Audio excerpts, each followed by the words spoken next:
All right, all right, all right. I got some stuff. Dollar store paint. I didn't want to go to Walmart, even though they got the Krylon black paint for $1.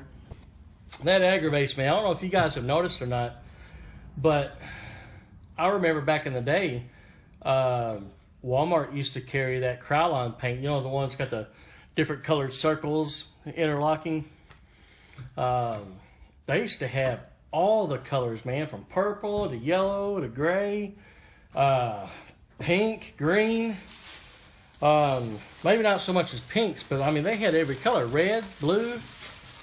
Man, every Walmart I went to here lately, they've only got the basic colors like black, white, and gray. That's it. I haven't seen any red, any blues, or anything.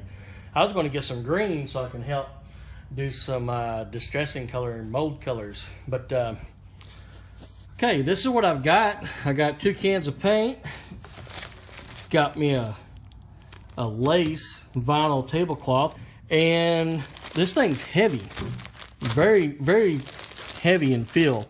A lot better than the other stuff, and it was only $5. So, this is great stuff.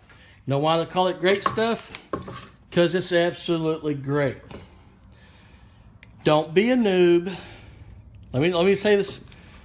Let me say this really for the cheap seats. Don't be a noob and try to fill your masks with this stuff. It's not good for that. It has to have air to expand and cure. Today's project, before I get too far into it, I've got to make this bad boy stand up straight because it can fall. What I'm going to do is put it right about there, shake my can up real good. All I have is a drywall screw in that end and a drywall screw in that end. But it won't stay that way on its own, of course. So, shake the can up.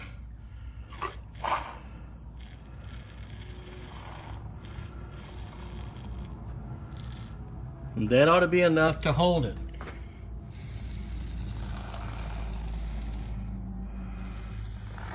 If I want to do some on the bottom, I can.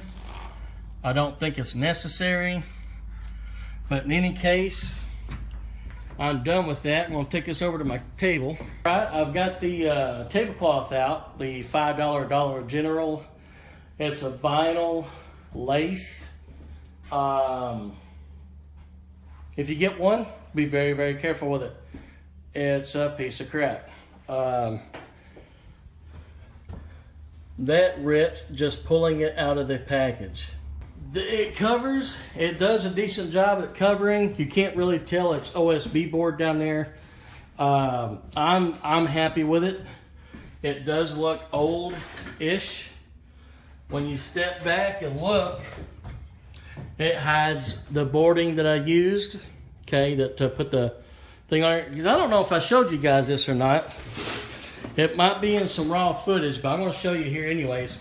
I just cut out some OSB board and somewhat did the formula to make the round corner. Cut that off with a jigsaw. Put the piece over here and over there and just trace out the lines and cut it out.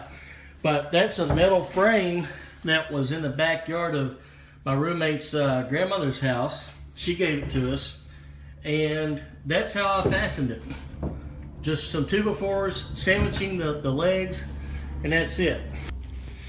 The point of this is, you don't have to have everything perfect. You don't have to have everything great.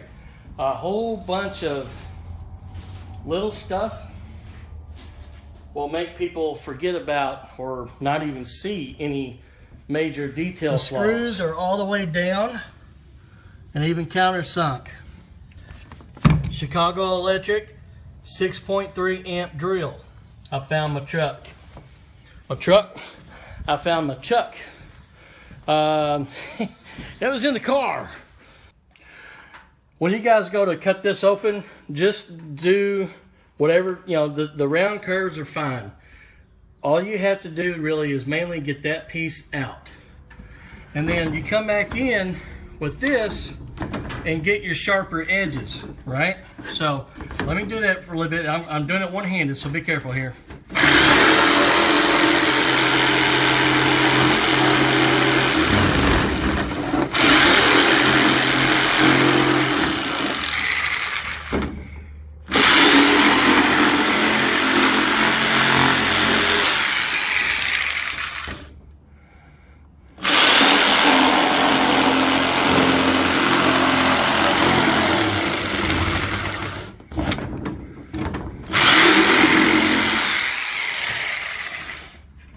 You see that?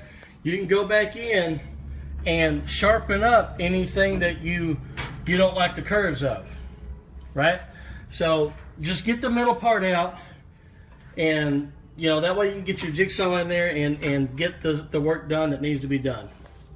Or I don't know if that's the best way to do it, but that's the way I found to be the easiest. Well, drop my pencil. God damn it. Okay. All right.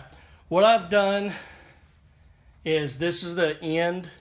This is technically the end of the closet or the claustrophobia. We're going to have a bunch of bars over it and a bunch of cloth hanging down. And I'm about 5'8", 5'9" when I don't slouch.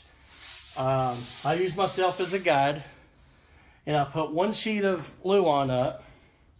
I brought it down about 19 inches from the top, if you can see that. What this is going to allow me to do is use only one sheet of Luan, right? So I don't have to fill in the top and the bottom with expensive Luan. I can use a cheap 2x4 at $2, rip it, and put slats up and down here. So let me show you. So right here, I put one of those sheets that I ripped up. Yes, I ripped them by myself. Be very careful if you do that.